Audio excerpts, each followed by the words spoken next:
ಸಹಸ್ರದಲ್ಲಿ ಸನ್ನಿವೇಶ ಪದ್ಧತಿಯಲ್ಲಿ ಆಗ ಸನ್ನಿವೇಶದಲ್ಲಿ ಪಾದುಕಾದೇವಿ ಯಾವ ರೀತಿ ತನ್ನ ರೂಪವನ್ನು ವ್ಯತ್ಯಾಸ ಮಾಡಿಕೊಂಡು ಭಗವಂತನಿಗೆ ತಕ್ಕಂತೆ ಅವನ ಪಾದಗಳನ್ನು ರಕ್ಷಣೆ ಮಾಡ್ತಾಳೆ ಅನ್ನೋದನ್ನು ವರ್ಣನೆ ಮಾಡಿದ್ದಾರೆ. ಸನ್ನಿವೇಶಗಳು ಬೇಕಾದಷ್ಟಾಗ್ಬೋದು. ಭಗವಂತ ರಂಗನಾಥ ಸಂಚಾರದಲ್ಲಿ ಬರುವಂಥ ಕಾಲದಲ್ಲಿ, ಮತ್ತು ಅವನು ಅಂತಃಪುರದಲ್ಲಿ ಇರುವಂಥ ಕಾಲದಲ್ಲಿ ಯಾವಾಗಲೂ ಬಹಳ ಪರಮಾನಂದದಿಂದ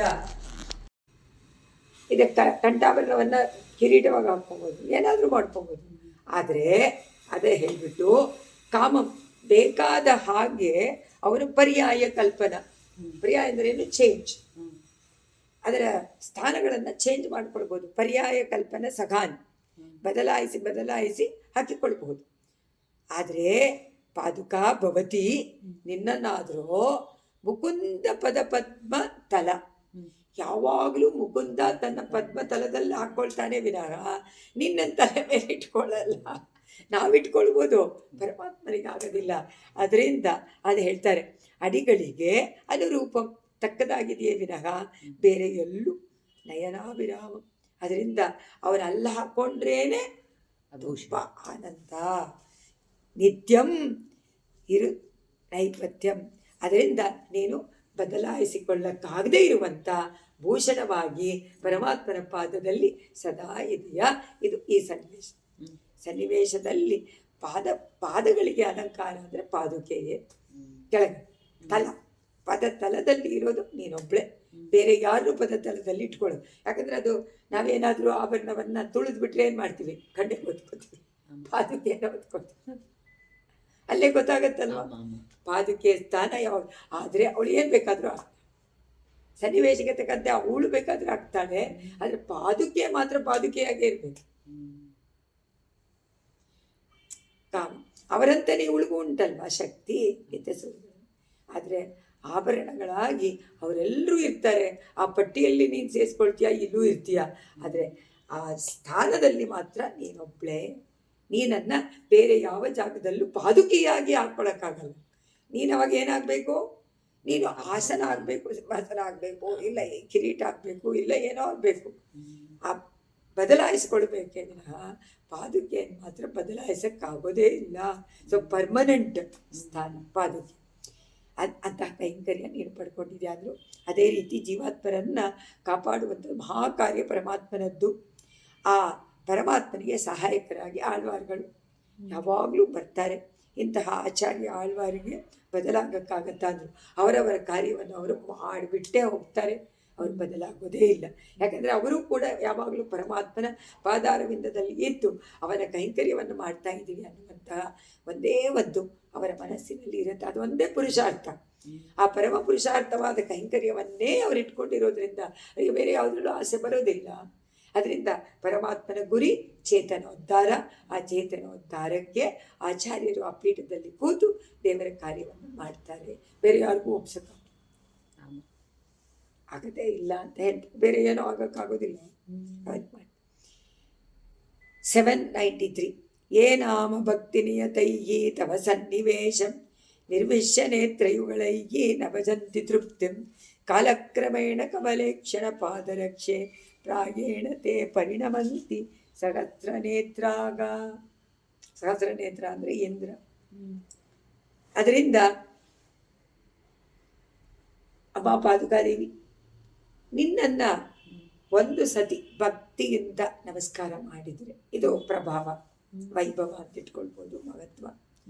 ನಿನ್ನನ್ನು ಸೇವಿಸಿ ಸಂದರ್ಶನ ಮಾಡಿ ಕಣ್ಣಿಗೆ ತೃಪ್ತಿಯನ್ನು ಪಡ್ಕೊಂಡಾಗ, ಪರಮಾನಂದ ಉಂಟಾದಾಗ ಆಸೆ ತೀರುತ್ತಾ? ಇಲ್ಲ, ತೃಪ್ತಿ ಆಗೋದಿಲ್ಲ. ನೋಡ್ತಾನೆ ಇರಬೇಕು, ದರ್ಶನ ಮಾಡ್ತಾನೇ ಇರಬೇಕು ಅನ್ನುತ್ತೆ ಪರಮಾತ್ಮನ ಪಾದುಕಾದೇವಿ ಅಂಥೇಳಿ. ತೃಪ್ತಿ ಆಗಲಿಲ್ವೋ ಅವರಿಗೆ ಇಂದ್ರ ಪದವಿ ಮೊದಲಾದ ಉತ್ತಮ ಸ್ಥಾನಗಳನ್ನು ಕೊಟ್ಟರೆ ಅವ್ರಿಗೆ ತೃಪ್ತಿ ಆಗತ್ತಾ? ಅವ್ರಿಗೆ ಲಭಿಸುತ್ತೆ, ತೃಪ್ತಿ ಆಗಲ್ಲ. ನೋಡ್ತಾನೇ ಇರಬೇಕು, ದರ್ಶನ ಮಾಡ್ತಾನೇ ಇರಬೇಕು. ಅದಕ್ಕೆ ನೀ ಏನು ಮಾಡ್ತೀಯ? ಬ್ರಹ್ಮ ಪದವಿನೋ, ಈಶ್ವರ ಪದವಿನೋ, ಇಂದ್ರ ಪದವಿನೋ ನೀನು ಅವರಿಗೆ ಕೊಟ್ಟು ಬಿಡ್ತೀನಿ ಅಂತೀಯ. ತಥಾಸ್ತು ಅಂತ ಹೇಳಿ, ಇವಾಗ ಪುರುಷಾರ್ಥ ಇದು ಅಂತ ಹೇಳಿ ಲಿಸ್ಟಲ್ಲಿ ಅವರನ್ನು ಆ್ಯಡ್ ಮಾಡಿಬಿಡ್ತೀಯ. ಆದರೆ ಅವ್ರಿಗೆ ಬೇಕಾದ ಆದರೆ ಅದು ಕೊಟ್ಟುಬಿಟ್ಟು ಮೋಕ್ಷವನ್ನು ಕೊಡ್ತೀಯಾ? ಅಲ್ಲೇ ನಿಲ್ಲಿಸೋದಿಲ್ಲ ನೀನು, ಯಾಕಂದರೆ ಸ್ವಲ್ಪ ದಿವಸ ಇರಲಿ ಅಂತ. ಆದರೆ ಬೇಡ. ಅವ್ರೇನಂತಾರೆ, ಅವ್ರು ಯಾವ ಪುರುಷಾರ್ಥಗಳು ಅವ್ರಿಗೆ ಬೇಡ ಅಂತ.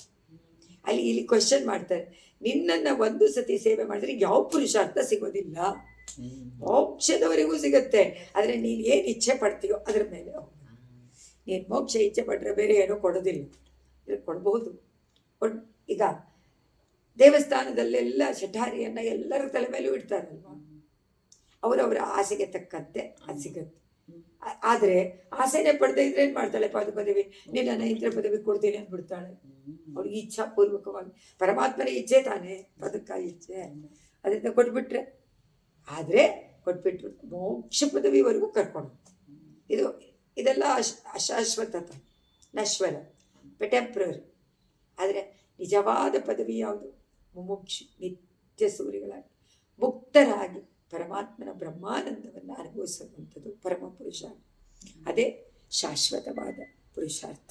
ಅದನ್ನು ಆಸೆ ಪಡಬೇಕೇ ವಿನ ಬೇರೆ ಯಾವುದು ಆಸೆ ಇರಬಾರ್ದು. ಆಳ್ವಾರ ಆಚಾರ್ಯರು ಭಕ್ತಿಯಿಂದ ಇದ್ದಂಥವ್ರು, ಅವರಿಗೆ ಯಾವ ಪುರುಷಾರ್ಥದಲ್ಲೂ ಆಸೆ ಇಲ್ಲ. ಧರ್ಮಾರ್ಥ ಕಾಮ ಅಂತೂ ಇಲ್ವೇ ಇಲ್ಲ. ಈಗ ಮೋಕ್ಷವೂ ಆಸೆ ಪಡೋಂಗಿಲ್ಲ ಅವರು, ಹಾಗಾದ್ರೆ ಅಲ್ಲಿಂದಾನೇ ಬಂದಿರೋರು. ಯಾವತ್ತಿದ್ರೂ ಕರ್ಕೊಂಡು ಹೋಗ್ತಾನೆ. ಟೆಂಪ್ರರಿ ಸ್ಥಾನ ಇದು, ಇಂದ್ರ ಪದವಿ ಥರ. ಆದರೆ ಇಂದ್ರ ಪದವಿಯಲ್ಲಿದ್ದರೂ ಅವರ ಮನಸ್ಸು ಯಾರ ಹತ್ರ ಇರುತ್ತೆ? ದಿವಿವಾ ಭುವಿವಾ ಮಮಾಸ್ತು ವಾಸೋ ನರಕೆ ವಾ ನರಕಾಂತಕ ಪ್ರಕಾಮಂ ಅವಧೀರಿತ ಶಾರದಾರವಿಂದೌ ಚರಣೌ ತೇ ಮರಣೆ ಚಿಂತೆಯಾಮಿ. ಯಾವಾಗಲೂ ನಿನ್ನ ಪಾದಾರವಿಂದವನ್ನು ಸ್ಮರಣೆ ಮಾಡ್ತೇನೆ. ಎಲ್ಲಾದರೂ ಇಡು, ಅದು ನಿನ್ನಿಷ್ಟ, ಎಲ್ಲಾದರೂ ಇಡು. ಆದರೆ ಇದು ಮಾತ್ರ ತಪ್ಪಿಸ್ಬೇಡ. ಈ ಪುರುಷಾರ್ಥ ನನಗೆ ಬೇಕು ಅಂತಾರೆ. ಅಂದರೆ ಏನು? ಪರಮಾತ್ಮನ ಪಾದಾರವಿಂದ ಸ್ಮರಣೆಯಲ್ಲಿದ್ದರೆ ಬೇರೆ ಏನಕ್ಕಾದರೂ ಆಸೆ ಉಂಟಾಗತ್ತಾ? ಸ್ವರ್ಗದಲ್ಲೋ ಇದರಲ್ಲೋ ಇಲ್ಲ, ಸುಖಾನೂ ಇಲ್ಲ, ದುಃಖನೂ ಇಲ್ಲ, ಏನೂ ಆಗೋದಿಲ್ಲ. ಎಲ್ಲಾದರೂ ಇಡುವಂಥ ದಿವಿವಾ ಭುವಿವಾ ಮಮಾಸ್ತು ವಾಸೋ. ಅರ್ಥ ಏನು? ನಿನ್ನ ಮನಸ್ಸೇ ಕಾರಣ ತಾನೇ ಪರಮಾನಂದಕ್ಕೆ, ಜೀವಾತ್ಮನ. ಅದೇನೇನೋ ಆಸೆ ಪಟ್ಟುಬಿಟ್ರೆ ಆಗಲ್ಲ. ಅದರಿಂದ ನನ್ನ ಆಸೆ ಯಾವಾಗಲೂ ನಿನ್ನ ಪಾದಾರವಿಂದದಲ್ಲಿ ಸ್ಮರಣೆಯಲ್ಲೇ ಇರಲಿ, ಅದರಿಂದ ನೀ ಸಂಕಲ್ಪ ಮಾಡುವಂತಾರೆ. ಅದೇ ಮೋಕ್ಷ. ಅದು. ಅದರಿಂದ ಸ್ವಾಮಿ ದೇಶಿಕರು ಹೇಳಿದ್ರು, ನಾನು ಇಲ್ಲೇ ಇರ್ತೀನಿ ಅಂತ. ಅದಕ್ಕೆ ಇದಾನಲ್ಲ ನಮ್ಮ ವೈಕುಂಠಪತಿ, ಇದಾನಲ್ಲ ಬ್ರಹ್ಮ ಕೊಟ್ಟಿರುವಂಥ ಪಿತಾಮಹ ಆಸ್ತಿ. ಆ ಕರಿಗಿರಿ ಮೇಲಿರುವಂಥ ಅವನನ್ನು ನೋಡಿಕೊಂಡು ನಾನು ದರ್ಶನ ಮಾಡ್ತಾ ಅವನಿದ್ರೆ ಸಾಕು ನನ್ನ ಜೊತೆಗೆ. ಅದೇ ನನ್ನ ಪಿತಾಮಹ ಕೊಟ್ಟಂತಹ ದೊಡ್ಡ ಆಸ್ತಿ. ಅಸ್ತುಮೆ ಅಂತ ಹೇಳ್ತಾರೆ. ಆ ಆಸ್ತಿ ಒಂದಿದ್ರೆ ಸಾಕು, ಬೇರೆ ಯಾವುದು ಬೇಡವಲ್ಲ. ಅದಿದ್ರೆ ನಾನು ಇಲ್ಲೇ ಇರ್ತೀನಿ ನಿನ್ನ ಜೊತೆಯಲ್ಲಿ. ಯಾವಾಗಲೂ ಶ್ರೀ ವೈಷ್ಣವರ ಸಂಘ ಕೊಟ್ಟು ಅಧ್ಯಯನ ಉತ್ಸವಾದಿಗಳಲ್ಲಿ ಪ್ರತಿ ನಿತ್ಯೋತ್ಸವ ಪಕ್ಷೋತ್ಸವದಲ್ಲಿ ನಿನ್ನ ಜೊತೆನೇ ಇಲ್ಲ ಇರೋದಾದರೆ ಅದೇ ತಾನೇ ನಿತ್ಯ ವಿಭೂತಿನಲ್ಲಿ ಇರುವಂತೆ. ಅದಿದ್ರೆ ಯಾಕೆ ಬೇರೆ ಕೇಳಬೇಕು? ಅದನ್ನು ಯಥಾಸ್ ಅದು ಕೊಟ್ಟುಬಿಟ್ಟಿದ್ದಾನೆ ಪರಮಾತ್ಮ ದೇಶಿಕರಿಗೆ. ಅದರಿಂದ ಅವರು ಪರಮಾನಂದದಲ್ಲಿ ಹೇಳ್ಕೊಳ್ತಾರೆ, ಇಲ್ಲೇ ಇರ್ತೀವಿ. ಆದರೆ ಪ್ರಕೃತಿಯ ಸಂಬಂಧ ನಮಗೇನಾದರೂ ಪೀಡೆ ಮಾಡ್ತಾ ಇದ್ರೆ ಇರಕ್ಕಾಗ್ತದೆ ಪೂರ್ಣವಾಗಿ. ಅದರಿಂದ ಹೇಳ್ತಾರೆ ಎಲ್ಲ ವಿಧವಾದ ಸಕಲ ಪುರುಷಾರ್ಥವೂ ಅವರಿಗೆ ಖಂಡಿತವಾಗಿ ಸಿಗತ್ತೆ. ಯಾರಾದರೂ ಒಬ್ಬರು ಏನು, ಯಾಕಂದರೆ ಸನ್ನಿವೇಶ, ಆಗ ಸನ್ನಿವೇಶಕ್ಕೆ ತಕ್ಕಂತೆ ನೀನು ಅವರಿಗೆ ಅದನ್ನು ಕೊಡ್ತೀಯಾ. ಅದರಿಂದ ಯಾತಕ್ಕೆ ಸಿಗೋದಿಲ್ಲ? ಅವರ ಮನಸ್ಸಿನ ಸನ್ನಿವೇಶ ನೋಡ್ಕೊಳ್ಳಿ, ಆ ಸನ್ನಿವೇಶಕ್ಕೆ ತಕ್ಕಂತೆ. ಪರಮಾತ್ಮ ಹೇಗೆ ದೊಡ್ಡದಾದರೆ ದೊಡ್ಡದಾಗ್ತಾಳೋ, ಚಿಕ್ಕದಾದರೆ ಚಿಕ್ಕದಾಗ್ತಾಳೋ, ಹಾಗೆ ಈ ಮನಸ್ಸಿನಲ್ಲಿ, ಜೀವಾತ್ಮನ ಮನಸ್ಸಿನಲ್ಲಿ ಏನೇನಿದೆ ಅಂತ ತಿಳ್ಕೊಂಡು ಅವರಿಗೆ ತಕ್ಕಂತೆ, ಸನ್ನಿವೇಶಕ್ಕೆ ತಕ್ಕಂತೆ ಕೊಡ್ತಾಳೆ ಅಂತ ಪೂರ್ಣವಾಗಿ ಲಭಿಸುತ್ತೆ. 794 ಪದಮಪ್ರಮಾಣಮಿತಿ ವಾದಿನಾಂ ಮತಂ ಮಧುಜಿತ್ ಪದೇ ಮಗತಿಮಾಸ್ಮ ಭೂದಿತಿ ಯುಧಪಾದಿತಸ್ಯ ಚರಣಾವನಿ ತ್ವಯ ನಿಗಮಾತ್ಮನಸ್ತವ ಸಮ ಪ್ರಮಾಣತ. ಚರಣಾವನಿ, ಓ ಚರಣಾವನಿ, ಅವನಿ ರಕ್ಷಣೆ ಮಾಡುವಂಥ ಪರಮಾತ್ಮನ ಪಾದಾರವಿಂದವನ್ನು ರಕ್ಷಣೆ ಮಾಡುವಂಥ ಪಾದುಕಾದೇವಿಯೇ ಅಂತಹ ಪದಂ ಅಪ್ರಮಾಣಂ. ಪದಂ ಅಂದರೆ ಪಾದ, ಅಪ್ರಮಾಣ.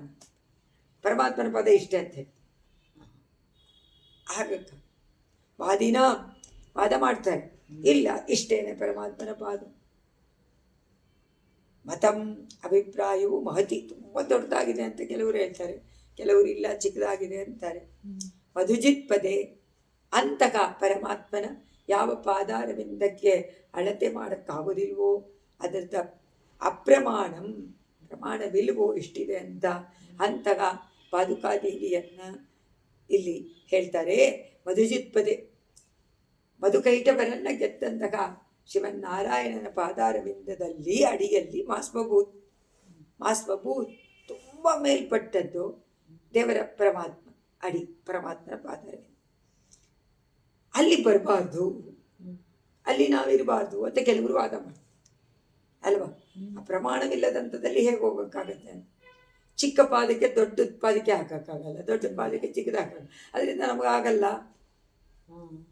ಅಂತ ಪ್ರಮಾಣ ಇತಿ ಭಾವನೆಯಿಂದ ತಸ್ಯ ನಿಗಮಾತ್ಮನಃ, ನಿಗಮಾತ್ಮನ ವೇದ ಸ್ವರೂಪನಾದ ತವ ನಿನಗೆ ಸಮಪ್ರಮಾಣದ ಸರಿಯಾದ ಅಳತೆಯುಳ್ಳವಾಗಿರೋದು ಯುಧಪಾದಿ ಚೆನ್ನಾಗಿ ತಿಳಿಯುತ್ತೆ. ಯಾರಿಗೂ ಅಲ್ಲಿ ಹೋಗೋಕ್ಕಾಗಲ್ವೋ ಅಂತಹ ಪಾದಾರವಿಂದವನ್ನು ರಕ್ಷಣೆ ಮಾಡ್ತಾ ಅದಕ್ಕೆ ತಕ್ಕಂತೆ ನೀನಿದೆಯಾ ಅಲ್ವಾ, ಆಗ್ತೀಯ ಅಲ್ವಾ, ಪರಿಮಾಣ ಆಗ್ತೀಯ ಅಲ್ವಾ. ಅದರಿಂದ ನಿನ್ನ ಸನ್ನಿವೇಶ, ನಿನ್ನ ಆಕಾರ ಪರಮಾತ್ಮನ ಆಕಾರಕ್ಕೆ ಹೊಂದಿದೆ, ಅದಕ್ಕೆ ತಕ್ಕಂತೆ ಇದೆ. ಚಿಕ್ಕದಾದರೆ ಚಿಕ್ಕದು, ದೊಡ್ಡದಾದರೆ ದೊಡ್ಡದು, ಅಗಲ ಆದರೆ ಅಗಲ, ಆ ಥರ ಆಗ್ತೀವೋ ಅಲ್ವೋ ವಿಶಾಲವಾದ.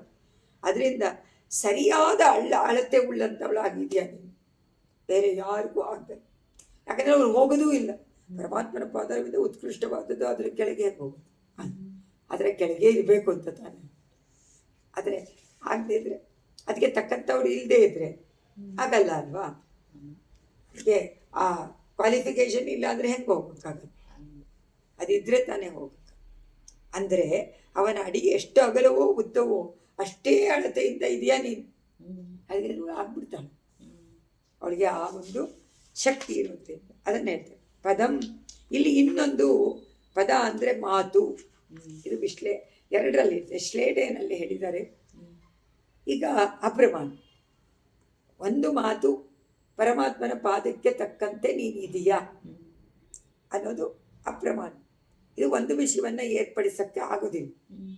ಅಂದರೆ ಮಾತನ್ನು ನಂಬಬಾರದು. ಈಗ ಒಂದು ಮಾತನ್ನು ಹೇಳ್ತಾರೆ ಯಾರು, ಅದನ್ನು ನಂಬಕ್ಕಾಗತ್ತಾ ಅಂದರೆ ಇಲ್ಲ. ದೇವರ ವಿಷಯವಾದ ಮಾತಿನಲ್ಲಿ ಸಮಪ್ರಮಾಣತ, ಪರಮಾತ್ಮನ ವಿಷಯದಲ್ಲಿ ಪಕ್ಷಪಾತವಿಲ್ಲದೆ ಪ್ರಮಾಣವುಳ್ಳದ್ದಿದೆ ಪರಮಾತ್ಮನ ವಿಷಯದಲ್ಲಿ. ಆದರೆ ಅವನ ವಿಷಯದಲ್ಲಿ ಪ್ರಮಾಣ ಇಲ್ಲ ಅಂತ ಯಾರಾದರೂ ಹೇಳಕ್ಕಾಗತ್ತಾ? ಹೇಳಬಾರ್ದು. ಅಳತೆ ಇಲ್ಲ, ಅಪರಿಮಿತ ಅಂತ ಹೇಳ್ಬೋದೇ ವಿನಃ ನಿನ್ನಗೆ ಎಷ್ಟು ನಿನ್ನಗೆ ಗ್ರಹಣಕ್ಕೆ ಶಕ್ತಿ ಇದೆಯೋ ಅಷ್ಟು ನೀನು ಸ್ತೋತ್ರ ಮಾಡ್ಬೋದಲ್ಲ, ಅದರಲ್ಲೇನು ತಪ್ಪಿಲ್ವಲ್ಲ, ತಪ್ಪಿಲ್ಲ. ಕೆಲವರು ಹೇಳ್ತಾರೆ ಆ ಥರ ಪ್ರಮಾಣವುಳ್ಳ ಇದೆ, ಆದರೆ ಆ ಮಾತನ್ನು ನಂಬಬಾರ್ದು ಅಂತ ಕೆಲವರು ಹೇಳ್ತಾರೆ. ಹೆಂಗಾಗತ್ತೆ ಅಂತ ಕೆಲವರು ವಾದ ಮಾಡ್ತಾರೆ, ಕೆಲವರು ಹೇಳ್ತಾರೆ. ಆದರೆ ಆಳ್ವಾರು ಮೊದಲಾದ ಆಚಾರ್ಯರುಗಳು ಏನು ಮಾಡ್ತಾರೆ, ವೇದ ಪ್ರಮಾಣವನ್ನೇ ಅವರು ಇಟ್ಕೊಂಡಿರೋದು. ಶಾಸ್ತ್ರ ಪ್ರಮಾಣ, ಶಾಸ್ತ್ರೀಯೋ ನಿತ್ವಾತ್ ಅಲ್ವಾ, ಅದನ್ನು ಸ್ಥಾಪಿಸಿ ಅದರಿಂದ ಜೀವಾತ್ಮ ಪರಮಾತ್ಮ ಮೊದಲಾದವನ್ನು ಸ್ಥಾಪನೆ ಮಾಡ್ತಾರೆ. ಇದು ವೇದಾಂತ. ಪ್ರಮಾಣ ಇಲ್ಲ, ಪ್ರತ್ಯಕ್ಷ ಪ್ರಮಾಣ ಇಲ್ಲ. ಅನುಮಾನ ಮಾಡ್ಬೋದು, ದೊಡ್ಡವರು ಹೇಳಿದ್ದಾರೆ, ಆಚಾರ್ಯರು ಹೇಳಿದ್ದಾರೆ ಅಂತ. ಆದರೆ ಶಾಸ್ತ್ರದಿಂದ ಅಂತಾನೆ ಅವ್ರು ಹೇಳ್ತಾರೆ. ಅದರಿಂದ ಎಲ್ಲರಿಗೂ ಏನು ಪ್ರಮಾಣ? ಶಾಸ್ತ್ರ. ವೇದ ಪ್ರತಿಪಾದ್ಯರಾದ ಪರಮಾತ್ಮನಿಗೆ ಶಾಸ್ತ್ರವೇ ಪ್ರಮಾಣವಾಗಿರೋದ್ರಿಂದ ಶಾಸ್ತ್ರದ ಪ್ರಕಾರವಾಗಿ ಜೀವಾತ್ಮ ಪರಮಾತ್ಮವನ್ನು ಅವರು ಸ್ಥಾಪನೆ ಮಾಡ್ತಾರೆ. ಪ್ರಮಾಣಪೂರ್ವಕವಾಗಿ ಸ್ಥಾಪಿಸಿ ಅದರಿಂದ ಅವರು ನಿಜವಾದ ಯಥಾತ್ಮ ಜ್ಞಾನವನ್ನು ಕೊಡೋದಕ್ಕೋಸ್ಕರ ಅವರ ಇದನ್ನು ದರ್ಶನವನ್ನು ಸ್ಥಾಪನೆ ಮಾಡ್ತಾರೆ, ಸಿದ್ಧಾಂತವನ್ನು. ಆಮೇಲೆ ವೇದವೇ ಪ್ರಮಾಣ ಇದಕ್ಕೆ ಅಂತ ಅದು ಸ್ಥಾಪನೆ ಮಾಡ್ತಾರೆ. ನಾನಾಗಿ ಹೇಳ್ತಾ ಇಲ್ಲ, ವೇದ ಪ್ರಮಾಣ. ಪ್ರಮಾಣವಿಲ್ಲದದು ಅಪ್ರಮಾಣ ಅಂದ್ರೇನು? ಪದಂ ಅಂದರೆ ಜಾಗ, ವಾಸಸ್ಥಾನವೋ ಇರುವಂಥ ಜಾಗವೋ. ಅಪ್ರಮಾಣ ಪ್ರಮಾಣವಿಲ್ಲದ್ದು. ಈಗ ನಿತ್ಯ ಲೋಕಕ್ಕೆ ಏನಾದರೂ ಪ್ರಮಾಣ ಉಂಟಾ ಅಂತ ಕೇಳಿದರೆ ಪದಂ ಪಟ್ಟವು ಪ್ರಮಾಣವಿಲ್ಲದುದು. ಪಾದವೂ ಅಪ್ರಮಾಣಂ, ಪ್ರಮಾಣವಿಲ್ಲದ್ದು ಪಾದಾನು. ಯಾಕೆಂದರೆ ಸಹಸ್ರಪಾದಗ, ಸಹಸ್ರಾಕ್ಷಕ, ಸಹಸ್ರಪಾದವನ್ನು ಇಲ್ಲೆಲ್ಲಿ ತೋರಿಸ್ತೀರ? ಆಗ ಪದಂ ಅಪ್ರಮಾಣ, ಸ್ವರೂಪವೂ ಪ್ರಮಾಣವಿಲ್ಲ. 2-3 ಥರ ಹೇಳಿದ್ದಾರೆ. ಪದ ಅಂದರೆ ಜಾಗಕ್ಕೂ ಇಲ್ಲ, ಪದ ಅಂದರೆ ಪಾದಕ್ಕೂ ಇಲ್ಲ ಅಂತ ಹೇಳಿ ಸ್ವರೂಪದಲ್ಲಿ ಮಧುವನ್ನ ಗೆದ್ದಂತಹ ದೇವರ ಪಾದ ಪದೇ ವೈಕುಂಠವೆಂಬ ಸ್ಥಾನ. ಅದನ್ನು ಹೇಳ್ತೀವಿ ಅಲ್ವಾ, ಪರಮಾತ್ಮನ ನಿಜವಾದ ಸ್ಥಾನ ವೈಕುಂಠ, ಪರಮಪದ, ಸಾಕೇತ ಅಂತೆಲ್ಲ ಹೇಳ್ತೀವಿ. ಅಲ್ಲಿ ವೈಕುಂಠವೆಂಬ ಸ್ಥಾನದಲ್ಲಿ ಪಾದದಲ್ಲಿ ಸ್ವರೂಪದಲ್ಲಿ ಮಧುವನ್ನು ಜಯಿಸಿದ, ಅಂದರೆ ಮಧು ಕೈಟಬರು ಜಯಿಸೋದು ಅಂದ್ರೇನು, ರಜಸ್ಸು ತಮಸ್ಸನ್ನು ಜಯಿಸುವಂಥ ಆ ಪಟ್ಟದಲ್ಲಿ ಸಮಪ್ರಮಾಣತ, ಸರಿಯಾದ ಪ್ರಮಾಣ ಇರುವಂಥದ್ದು. ಅಂದರೆ ನಿನ್ನನ್ನು ಯಾವುದು ತಿಳಿಸುತ್ತದೆಯೋ ಅದೇ ಅವನನ್ನು ತಿಳಿಸತ್ತೆ. ನಿನ್ನನ್ನು ಯಾವ ವೇದಾಂತ ನಿನ್ನನ್ನು ಪ್ರಮಾಣವಾಗಿ ಹೇಳುತ್ತೋ ಆ ಪ್ರಮಾಣ ಯಾರನ್ನು ತಿಳಿಸತ್ತೆ? ಪರಮಾತ್ಮನನ್ನು ತಿಳಿಸತ್ತೆ. ನಿನ್ನನ್ನು ತಿಳಿಸೋದೇ ಪರಮಾತ್ಮನ ತಿಳಿಸೋದ್ರಿಂದ ಈಗ ಸಮಾನತೆ ಉಂಟಾಯ್ತಾ? ಜೀವಾತ್ಮ ಪರಮಾತ್ಮನನ್ನು ತಿಳಿಸತ್ತೆ, ಅದರಿಂದ ಸಮಾನತೆ ಉಂಟು, ಅದರಿಂದ ಸಮಾನ ಲಕ್ಷಣಗಳು ಉಂಟು. ಯಾರಿಗೆ? ಜೀವಾತ್ಮಕ್ಕೂ ಪರಮಾತ್ಮ. ಅದು ನಿತ್ಯ, ಇದು ನಿತ್ಯ, ಇದು ಜ್ಞಾನಮಯ, ಅದು ಜ್ಞಾನಮಯ ಎಲ್ಲ ಉಂಟು. ಆದರೆ ಶಕ್ತಿ ಉಂಟಾ? ಇಲ್ಲ. ಸೃಷ್ಟಿ ಸ್ಥಿತಿ ಲಯ ಮಾಡುವಂಥ ಶಕ್ತಿ ಉಂಟಾ? ಇಲ್ಲ. ಲಕ್ಷ್ಮೀಪತಿತ್ವ ಇಲ್ಲ, ಅದಿಲ್ಲ. ಪರಿಚಾರಕರೆಲ್ಲ ಇರುವಂಥದ್ದು ಇಲ್ಲ, ಎಷ್ಟೊಂದಿಲ್ಲ. ಆದರೆ ಏನೋ ಸಮಾನತೆ ಉಂಟು, ಸಾರೂಪ್ಯ ಉಂಟು ಅಂತ ಹೇಳ್ತಾರೆ.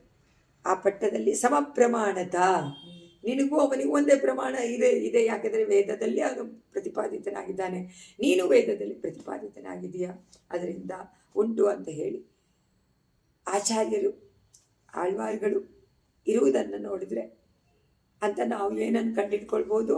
ಪರಮಾತ್ಮ ಇದ್ದೇ ಇದ್ದಾನೆ.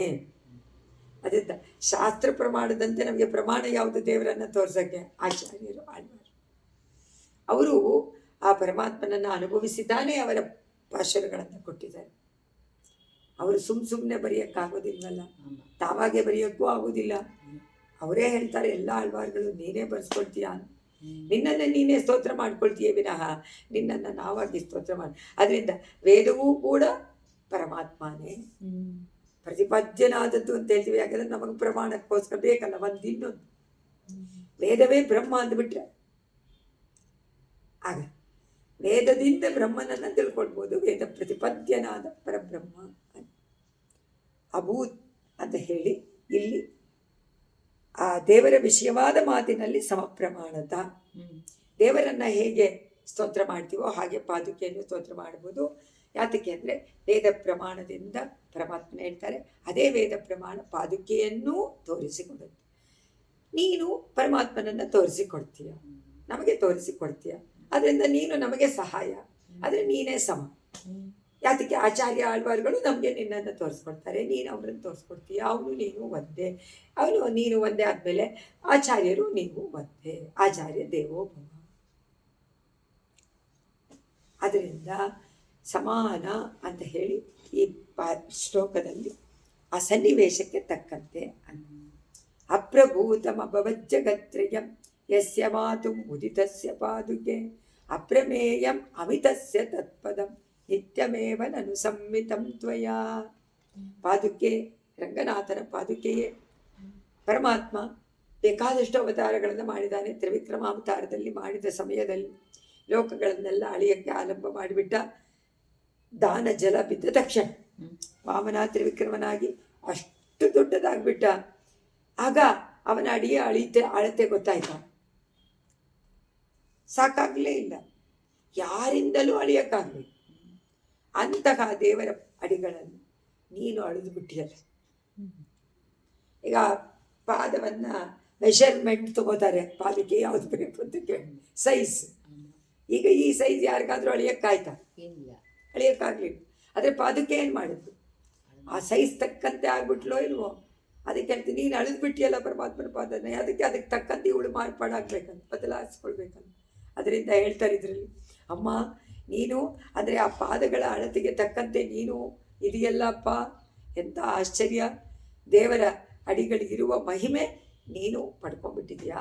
ಅವನಂತೆ ನಿನ್ನ ಮಹಿಮೆ ಎಷ್ಟು ಮಹತ್ತರವಾದದ್ದು, ವೈಭವಯುಕ್ತವಾದದ್ದು. ಖಂಡಿತ ಹೇಳಕ್ಕಾಗುವುದಿಲ್ಲ.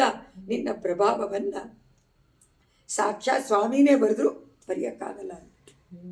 ಅಷ್ಟು ಪ್ರಭಾವ ಪರಮಾತ್ಮನಿಗಿಂತ ಜಾತಿ ಪ್ರಭಾವ ಉಳ್ಳಂಥವಳು.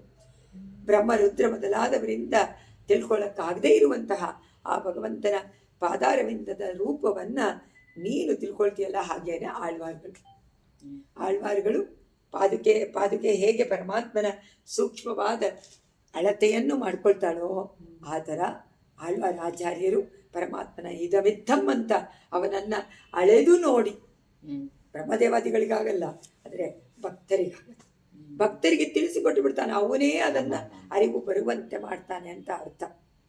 ಅವನೇ ಕಟ್ಟಿಸಿಕೊಳ್ತಾನೆ ಅಂತಾರಲ್ಲ, ಆ ಥರ ಅವನೇ ಆ ಶಕ್ತಿಯನ್ನು ಭಕ್ತಿಯನ್ನು ಕೊಡ್ತಾನೆ.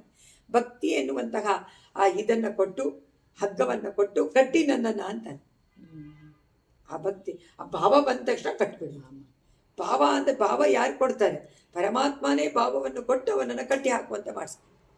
ಅದರಿಂದ ಯಾವಾಗಲೂ ಭಾವನೆ ತುಂಬ ಮುಖ್ಯ. ಭಕ್ತಿ ಭಾವ ಇಲ್ಲದಿದ್ದರೆ ಮುಕ್ತಿ ಇಲ್ಲ. ಭಕ್ತಿ ಇರ್ಬೋದು, ಬೇಕಾದಷ್ಟು ಮೆಟ್ಟುಗಳು ಉಂಟು ಭಕ್ತಿ ದಶೆನಲ್ಲಿ, ಆದರೆ ಆ ಭಾವನೆ ಸಂಪೂರ್ಣವಾಗಿ ನಿಮ್ಮ ಮಾನಸಿಕ ಕಲ್ಪನೆಯಲ್ಲಿ ಉಂಟಾಗ್ಬಿಟ್ರೆ ಅದು ಪರಮ ಭಕ್ತಿ. ಆಗ ಪರಮಾತ್ಮ ಅಧೀನನಾಗ್ತಾನೆ. ಅಂದರೆ ಅಲ್ಲಿ ಅಧೀನನಾಗ್ತಾನೆ ವಿನಃ ಸಾಮಾನ್ಯ ಭಕ್ತರಿಗೆ ಅಧೀನನಲ್ಲ. ಅವನಿಗೆ ಗೊತ್ತು ಯಾರ್ಯಾರು ಎಷ್ಟೆಷ್ಟಿದ್ದಾರೆ. ಅದರಿಂದ ಅದರಂತೆ ನೀನು ಅವನಿಗೆ ತಕ್ಕಂತೆ ನೀನು ಇದೆಯಾ ಅಂತ ಸ್ತೋತ್ರ. ಇಲ್ಲಿ ಅಪ್ರಭೂತಮವ ಜಗತ್ರಯಂ ಅಂದರೆ ಜಗತ್ರಯಂ 3 ಲೋಕಗಳನ್ನು ಅಳೆಯುವುದಕ್ಕೆ, ಮಾತು ಅಂದರೆ ಅಳೆಯುವುದಕ್ಕೆ, ಉದಿತಸ್ಯ ಅವತರಿಸಿ ಆರಂಭಿಸಿದ ಯಸ್ಯ ಯಾವ ತ್ರಿವಿಕ್ರಮಾವತಾರ ಮಾಡಿದ ದೇವರ ಪಾದಕ್ಕೆ ಅಪ್ರಭೂತಂ ಸಾಕಷ್ಟಾಗಿದೆ, ತುಂಬ ದೊಡ್ಡದು. ಆದವೋ ಅಮಿತಸ್ಯ ಮಿತವಿಲ್ಲದ ಯಾವ ವಸ್ತುವಿನಿಂದಲೂ ಅಳತೆ ಮಾಡಕ್ಕಾಗದೇ ಇರುವಂತಹ ಅವನ ಪಾದವನ್ನು ನೀನು ಅಳೆದು ಬಿಟ್ಟಿಯಲ್ಲ. ನಿನ್ನ ಪ್ರಭಾವ ಎಷ್ಟಿರಬೇಕು. ಯಾವ ವಸ್ತು ಅಳೆಯೋಕ್ಕಾಗಲಿಲ್ಲ ಅವನು ಪಾದವನ್ನು ಚೆನ್ನಾಗಿ ಅಳೆದು ಬಿಡ್ತಲ್ಲಪ್ಪ ಎಂತ ಆ ಸನ್ನಿವೇಶಕ್ಕೆ ತಕ್ಕಂತೆ ಅಳೆದು ನೀನು ಅಂದ್ಬಿಟ್ಟು. ಆಲಬಾಲಮಿತಿ ವಿಭಾತಿ ಪಾದುಕೆ ಪಾದಪಸ್ಯ ಭವತಿ ಮಧುದ್ವಿಷಗ ಯತ್ ಸಮೀಪ ವಿನತಸ್ಯ ಶೂಲಿನಗ ಸಾರಿಣಿ ಭವತಿ ಮೌಲಿ ನಿಮ್ನಗ. ಆಲವಾಲ ಇಲ್ಲಿ ಹೇಳ್ತಾರೆ ಅಮ್ಮ ಪಾದುಕಾದೇವಿ, ಓ ರಂಗನಾಥನ ಪಾದುಕೆಗೆ ಭವತಿ ನೀನು ಮಧುದ್ವಿಷಗ. ಮಧುದ್ವಿಷಗ ನಮ್ಮ ಇಂದ್ರಿಯಗಳನ್ನೆಲ್ಲ ಕಂಟ್ರೋಲ್ ಮಾಡಿ ಗೆಲ್ಲುವಂತಗ. ಸೊ ನಾನು ಗೆಲ್ಲಕ್ಕಾಗತ್ತಾ ಇಂದ್ರಿಯವನ್ನು? ನಾವಾಗೆ ಆಗದೇ ಇಲ್ಲ. ಮಧುದ್ವಿಷಗ ಮಧುಕೈಟವರನ್ನು ಸಂಹಾರ ಮಾಡಿದಂತಗ ಪಾದಪಸ್ಯ ಕಲ್ಪವೃಕ್ಷಕ್ಕೆ. ಪಾದಪ ಅಂದರೆ ಮರ. ಪರಮಾತ್ಮನ ಪಾದಾರವಿಂದ ಏನು ಒಂದು ಕಲ್ಪವೃಕ್ಷ, ಕೇಳಿದ್ದನ್ನೆಲ್ಲ ಕೊಡುವಂತ. ಆಲವಾಲ ಪಾತಿ, ಒಂದು ವೃಕ್ಷಕ್ಕೆ ಪಾತಿ ಬೇಕು. ಪಾತಿ ಅಂತೆ ನೀನು. ಪರಮಾತ್ಮ ಒಂದು ಕಲ್ಪವೃಕ್ಷ, ಅವನ ಪಾದ ಎನ್ನುವಂಥದ್ದು ಒಂದು ವೃಕ್ಷ. ಆ ವೃಕ್ಷಕ್ಕೆ ನೀನು ಪಾತಿ ಅಂತ ನನಗನ್ಸತ್ತೆ. ಯತ್ ಸಮೀಪ ನಿನ್ನ ಹತ್ತಿರದಲ್ಲಿ ವಿನತಸ್ಯ ಭಕ್ತಿಯಿಂದ ವಿನಮ್ರತೆಯಿಂದ ಯಾರು ಬಂದು ನಮಸ್ಕಾರ ಮಾಡ್ತಾರೋ. ಶೂಲಿನಗ ಅವನು ಯಾರು? ಭಕ್ತಿಯಿಂದ ಮಾಡೋವನು ಶೂಲಿನ, ತ್ರಿಶೂಲ ಹಿಡ್ಕೊಂಡಿರುವಂಥ ಶಿವ. ಅವನು ಪರಮ ಭಕ್ತಿಯಿಂದ ನಿನ್ನನ್ನು ನಮಸ್ಕಾರ ಮಾಡ್ತಾನೆ. ಮೌಳಿ ನಿಮ್ನಗ ತಲೆಯಲ್ಲಿರುವಂಥ ಗಂಗಾ, ಈಶ್ವರನ ತಲೆಯನ್ನೆಲ್ಲ ಅವಳು ತಾನೇ ಕೂತ್ಕೊಳ್ತಾನೆ. ಚಂದ್ರ ಇದ್ದಾನೆ, ಗಂಗಾ ಇದ್ದಾನೆ, ಹಾವಿದೆ. ಗಂಗೆಯು ಸಾರಿಣಿ ಭವತಿ ಕಾಲುವೆ ಆಗಿಬಿಡುತ್ತಂತೆ. ಯಾವಾಗ ಅವನು ಬಂದು ನಮಸ್ಕಾರ ಮಾಡ್ತಾನೋ, ನಮಿಸುವಾಗ ಅವನ ತಲೆಯಲ್ಲಿರುವಂತಹ ಗಂಗೆ ಒಂದು ಕಾಲುವೆಯಂತೆ ನೀರು ಹಾಯಿಸ್ತಾ ಇದ್ದಾಳೋ ಎನ್ನುವಂತೆ ನೀರು ಹಾಯಿಸುವಂತೆ. ಯಾತಕ್ಕೆ? ಪರಮಾತ್ಮನಿಗೆ ಪ್ರಸನ್ನವಾಗಲಿ ಅವನು ಅಂತ ಹೇಳಿ ತನಗೆ ಕೊಡಿಸಿರುವಂತಹ ಗಂಗೆ ಜಲದಿಂದ ಅವನು ಆ ಪಾದಪಕ್ಕೆ ನೀರು ಹಾಕ್ತಾ ಇದ್ದಾನೆ. ವೃಕ್ಷಕ್ಕೆ ಪಾದಕ್ಕೆ ಅದನ್ನ ಕಳಿಸ್ತಾ ಇದ್ದಾರೆ. ಕಾಲುವೆಯಂತೆ ತವರು ಮನೆ ತಾನೆ ಹೇಳಿದ್ ಕರೆಕ್ಟ್. ಪಾದದಿಂದ ತಾನೇ ಉದ್ಭವವಾದ.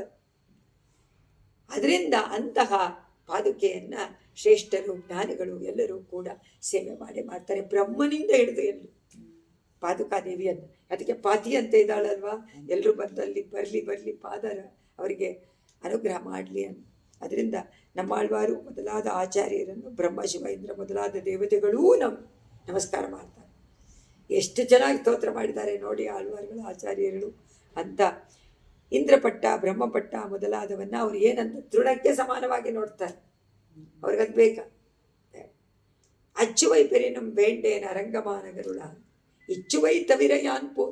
ಈ ಶಿವ ನಿನ್ನ ರಂಗನಾಥ ನಿನ್ನ ಪಾದಗಳು ಎನ್ನುವಂಥ ಶಿವಯಾದಂಥ ಸುಂದರವಾದ ಅದು ಸಿಕ್ಕಿದ ಮೇಲೆ ನಾನು ಅಚ್ಚುವೈ ಪೆರಿನಂ ಬೇಂಡೆ, ಆ ಬ್ರಹ್ಮ ಪದವಿನೋ ಈಶ್ವರ ಪದವಿನೋ ಸ್ವರ್ಗಾದಿ ಲೋಕಗಳನ್ನು ನಾನು ಇಷ್ಟಪಡ್ತೀನಿ. ತೃಣಕ್ಕೆ ಸಮಾನ.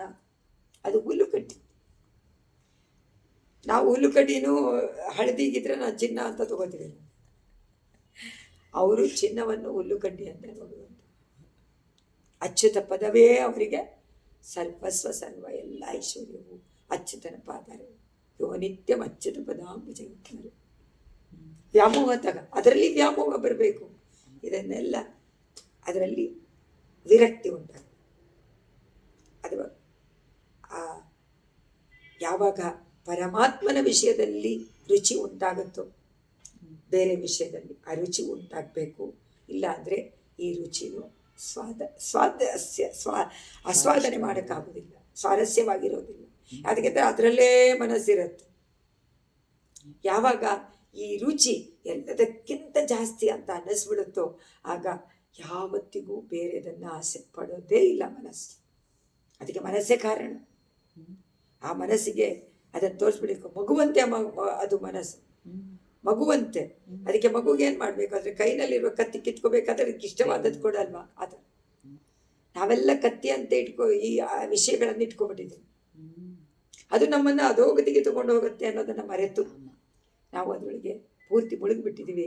ಆಗ ಆ ಮಗುವನ್ನು ತಿರುಗಿಸ್ಬೇಕಾದ್ರೆ ಏನು ಕೊಡಬೇಕು? ಅಚ್ಯುತನ ಪಾದಾರವಿಂದವನ್ನು ತೋರಿಸ್ಬೇಕು. ನಿತ್ಯ ನೋಡು ಇದು ಎಷ್ಟು ಚೆನ್ನಾಗಿದೆ, ನೋಡು ಆಸ್ವಾದನೆ ಮಾಡು, ಜೇನು ತುಪ್ಪದಂತೆ ಇದೆ ಅಂತ ಕೊಡಬೇಕು ಅದಕ್ಕೆ ಮನಸ್ಸಿಗೆ. ಅದನ್ನು ಹೇಳ್ತಾರೆ, ನಿತ್ಯಾನಂದನವನ್ನು ಬಿಟ್ಟು ಬೇರೆ ಏನಕ್ಕಾದರೂ ಆಸೆ ಪಡುತ್ತಾ ಇಲ್ಲ. ಅದೇ ಥರ ಇಲ್ಲೇ ಹಾಗೆಯೇ ಆಸೆ ಪಡುವಂತೆ ಮಾಡಿ ಮೋಕ್ಷಾನಂದವನ್ನೂ ಕೊಟ್ಟುಬಿಡ್ತಾಳಂತೆ ಪಾದ. ಆಸೆಯನ್ನು ಉಂಟು ಮಾಡ್ತಾಳೆ, ಅದಕ್ಕೆ ಉಪಾಯವನ್ನು ತಾನಾಗಿ ಇರ್ತಾಳೆ. ಅದನ್ನು ದೇವರಂತೆ ದೇವರ ಕೆಲಸ. 797 ಮೋದಮಾನ ಮುನಿ ಬೃಂದ ಷಟ್ಪದ ಭಾತಿ ಮುಕ್ತಿ ಮಕರಂದ ವರ್ಷಿಣಿ ಕಾಪಿರಂಗ ನೃಪತೆ ಪದಾಂಬುಜೆ ಕರ್ಣಿಕಾ ಕನಕ ಪಾದುಕಾಮಯಿ. ಕರ್ಣಿಕಾ ಕಮಲ ಪುಷ್ಪದಲ್ಲಿ ಮಧ್ಯದಲ್ಲಿರುವಂತಹ ಕಾಯದಂತೆ ಕರ್ಣಿಕಾ ಇವ ಹಾಗಿದೆ. ಆದರೆ ಕಮಲ ಪುಷ್ಪ ಯಾವುದು? ಪಾದುಕೆಗೆ ಪರಮಾತ್ಮನ ಪಾದಾರವಿಂದ. ಪಾದಾರವಿಂದದಲ್ಲಿ ಕರ್ಣಿಕೆ ಅಂತ ಇರುವಂಥವಳೆ ಅಮ್ಮ. ಮೋದಮಾನ ಮುನಿಬೃಂದ ಷಟ್ಪದ. ಈಗ ಮುನಿಬೃಂದ ಅಂದರೆ ಋಷಿಗಳ ಸಮೂಹ, ಷಟ್ಪದ ಅಂದರೆ ಕರ್ಣಿಕೆ, ಷಟ್ಪದ ಅಂದರೆ ದುಂಬಿಗಳು. ದುಂಬಿಗಳು ಯಾವ ರೀತಿ ಕಮಲ ಪುಷ್ಪದ ಮಧ್ಯದಲ್ಲಿ ಕೂತು ಪರಮಾನಂದವನ್ನು ಮಕರಂದವನ್ನು ಹೀರಿ ಆನಂದ ಪಡುತ್ತೋ ಹಾಗೆ ಬೃಂದಗಳು ಅವರ ಮನಸ್ಸನ್ನೇ ಭೃಂಗಗಳು ಎನ್ನುವಂತಹ ಮುನಿಗಳು ಪರಮಾತ್ಮನ ಪಾದಾರವಿಂದದ ಕರ್ಣಿಕೆನಲ್ಲಿರುವಂಥ ಮಕರಂದವನ್ನು ಆಸ್ವಾದನೆ ಮಾಡಿ ಅಲ್ಲಿ ಕೂತು ಬಿಟ್ಟಿದ್ದಾರೆ. ಅರ್ಥ ಆಯ್ತು? ಅದರಿಂದ ಮೋದಮಾನ ಮುನಿಬೃಂದ ಷಟ್ಪದ ಅವ್ರಿಗೇನನ್ನ ಕೊಡುತ್ತೆ? ಮೋದ, ಆಮೋದ, ಪ್ರಮೋದ ಎಲ್ಲ ಆನಂದ, ಪರಮಾನಂದದ ನೆಲೆ. ಅದನ್ನ ಷಟ್ಪದ ಮುನಿಬೃಂದ ಎನ್ನುವಂತಹ ದುಂಬಿಗಳು. ಭಾತಿ ಮುಕ್ತಿ ಮಕರಂದ ವರ್ಷಿಣಿ ಅವರಿಗೆಲ್ಲ ನೀನೇನು ಮಾಡ್ತೀಯ? ಮಕರಂದ ವರ್ಷಿಣಿ ಮುಕ್ತಿ ಎನ್ನುವಂತಹ ಅನುಭೂತಿ, ಮುಕ್ತಾನುಭೂತಿ ಎನ್ನುವಂಥ ಮಳೆಯನ್ನು ಸುರಿಸ.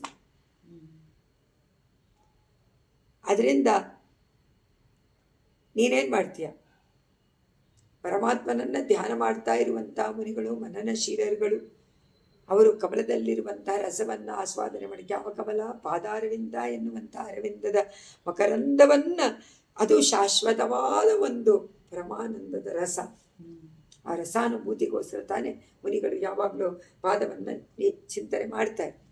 ಷಟ್ಪದ ಅದರಿಂದ ಹೇಳಿ ಕಾಪಿರಂಗನ್ನು ಪದೇ ಪದಾಂಬುಜೆ ಕರ್ಣಿಕಾ ಕನಕ ಪಾದುಕಾಮಯಿ ಚಿನ್ನದ ಪಾದುಕೆ ರೂಪವಾಗಿರುವಂಥ ಕನಕ ಪಾದುಕೆ ಮೈ ಕರ್ಣಿಕಾ ತಾವರೆಯಲ್ಲಿ ಮಧ್ಯೆ ಇರುವಂತೆ ಕಾಯದಂತೆ ಇರುವಂತಹ ರಂಗನೃಪತೆ ಶ್ರೀರಂಗನಾಥನ ಪದಾಂಬುಜೆ ಪಾತಿ. ಆ ಪದಾಂಬುಜ ಎನ್ನುವಂತಹ ಪರಮಾತ್ಮನ ಪಾದಾರವಿಂದದಲ್ಲಿ ನೀನು ಕರ್ಣಿಕೆಯಂತೆ ಪ್ರಕಾಶಮಾನವಾಗಿದೆಯ. ಅದರಿಂದ ಯಾರನ್ನ ನೀನು ಅಟ್ರಾಕ್ಟ್ ಮಾಡ್ತೀಯ? ದುಂಬಿಗಳನ್ನು ಅಟ್ರಾಕ್ಟ್ ಮಾಡ್ತೀಯ. ಆ ದುಂಬಿಗಳು ಯಾರು? ಋಷಿಗಳು ಯಾರು ಭಕ್ತಿಯಿಂದ ಇರ್ತಾರೋ ಅವರಿಗೆ ಅಚ್ಯುತ ಪದವೇ ಅವರಿಗೆ ಯಾವಾಗಲೂ ಮನಸ್ಸಿನಲ್ಲಿ ಚಿಂತನೆ. ಅದರಿಂದ ಅವರು ದುಂಬಿಗಳಾಗಿ ಆ ಮಕರಂದವನ್ನು ಅವರು ಸವಿತಾರೆ. ಪರಮಾತ್ಮನ ಪಾದಾರವಿಂದದು ಅಂತ ಹೇಳಿ ದೇವರ ಅಡಿಗಳಿಗೆ ಪಾದುಕೆಯೇ ಪ್ರಧಾನ. ಇಲ್ಲದೇ ಹೇಳ್ತಾರೆ, ಕಾಪಾಡುತ್ತಿರುವಂತಹ ಪಾದುಕಾದೇವಿ ನಿನ್ನನ್ನು ನೋಡಿದರೆ ದೇವರ ಅಡಿ ಎಂಬ ಕಮಲಕ್ಕೆ ಕರ್ಣಿಕಾದಂತೆ ಇದೆಯಾ, ಕಾಂತಿಯಂತೆ ನೀನು ಕಂಗೊಳಿಸ್ತಾ ಇದೆಯಾ. ಚಿನ್ನದ ಪಾದುಕೆ ಅಲ್ವಾ, ಅದೇ ಅದರಲ್ಲಿ ಕರ್ಣಿಕಾ ಬೇರೆ ಇದೆ, ಇನ್ನೂ ಸುಂದರ. ಆ ಕರ್ಣಿಕವನ್ನೇ ಪಾದುಕೆ ಅಂತಾರೆ. ಪರಮಾತ್ಮನ ಕಮಲದಲ್ಲಿ ಕರ್ಣಿಕೆ ಅಂತ ಉಳಿದು. ಕರ್ಣಿಕೆ ಹೇಗಿದೆ? ಹಳದಿ ಚಿನ್ನದಂತೆ ಪಳಪಳ ಹೊಲಿತಾ ಇದೆ. ಅದರಿಂದ ಆ ಭ್ರಮರಗಳಂತೆ ಅದನ್ನು ಆಶ್ರಯಿಸಿದರೆ ಭ್ರಮರಗಳು ಎಲ್ಲಿ ಬೇಕಾದರೂ ಹೋಗ್ಬೋದಲ್ವ, ಎಲ್ಲಿ ಬೇಕಾದರೂ ಸುಳಿಯುತ್ತೆ, ಇದ್ರೊಳಗೆ ಹೋಗುತ್ತೆ ಅದ್ರೊಳಗೆ ಹೋಗುತ್ತೆ. ಆ ರೀತಿ ಆ ವಿಶೇಷಗಳನ್ನು ಅರಿತು ನಾವು ಏನು ಮಾಡಬೇಕು? ರಸವನ್ನು ಆಸ್ವಾದಿಸೋಕ್ಕೆ ಭ್ರಮರಗಳು ಹೇಗೆ ಬರುತ್ತೆ? ಗುಂಪಾಗಿ ಬಂದ್ಬಿಡುತ್ತೆ. ಒಂದಲ್ಲ ಎರಡಲ್ಲ, ಓ ಎಷ್ಟು ಚೆನ್ನಾಗಿದೆಯಲ್ಲ ಅಂತ ಬಂದು ಮುತ್ತಿಕೊಂಡು ಬಿಡುತ್ತೆ. ಆಹಾ, ಅದಕ್ಕೆ ಅಲ್ಲೆಲ್ಲ ಬಂದು ನೆರೆಸಿದರೆ ಅವರಿಗೆಲ್ಲ ನೀ ಏನು ಕೊಡ್ತೀಯ? ಮುಕ್ತಾನುಭೂತಿಯನ್ನು ಕೊಟ್ಬಿಡ್ತೀಯ, ಮೋಕ್ಷ ಮಳೆಯನ್ನು ಅಲ್ಲೇ ಸುರಿಸಿ ಬಿಡ್ತೀಯ ಅಂತ ಹೇಳಿ ರಸವನ್ನು ಅವರು ಪಡ್ಕೊಂಡು ಅವರು ಆ ಇದರಲ್ಲಿ ಮುಳುಗಿ ಹೋಗ್ತಾರೆ.